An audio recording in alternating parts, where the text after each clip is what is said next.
অস্ট্রেলিয়ার মাটিতে দীর্ঘ ২৩ বছরের অপেক্ষার অবসান হতে যাচ্ছে বাংলাদেশের। আগামী আগস্টে ডারউইন ও ম্যাকাইয়ের মাঠে অজিদের মুখোমুখি হবে টাইগাররা। আজ বুধবার আনুষ্ঠানিকভাবে এই সফরের পূর্ণাঙ্গ সূচি প্রকাশ করেছে ক্রিকেট অস্ট্রেলিয়া। আইসিসি টেস্ট চ্যাম্পিয়নশিপের অংশ হিসেবে এই সফরের প্রথম টেস্টটি শুরু হবে আগামী ১৩ আগস্ট ডারউইনের মারারা ওভালে। সিরিজের দ্বিতীয় ও শেষ টেস্টটি শুরু হবে ২২ আগস্ট থেকে, যার ভেন্যু হিসেবে নির্ধারিত হয়েছে ম্যাকাইয়ের গ্রেট ব্যারিয়ার রিফ অ্যারেনা। সর্বশেষ ২০০৩ সালে যখন বাংলাদেশ অস্ট্রেলিয়া সফরে গিয়েছিল, তখন ডারউইনের এই মারারা ওভালেই একটি টেস্ট হয়েছিল। দীর্ঘ সময় পর এই মাঠে আবারও সাদা পোশাকে ক্রিকেট ফিরছে। অন্যদিকে ম্যাকাইয়ের ১০,০০০ দর্শক ধারণ ক্ষমতার আধুনিক মাঠটির জন্য এটি হবে এক বড় মাইলফলক, কারণ বাংলাদেশের বিপক্ষে এই ম্যাচ দিয়েই টেস্ট ক্রিকেটে অভিষেক হতে যাচ্ছে গ্রেট ব্যারিয়ার রিফ অ্যারেনার।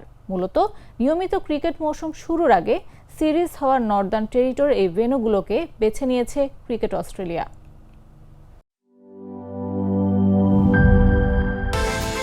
বিকাশ পেমেন্টে ১০,০০০ টাকার বেশি অফার।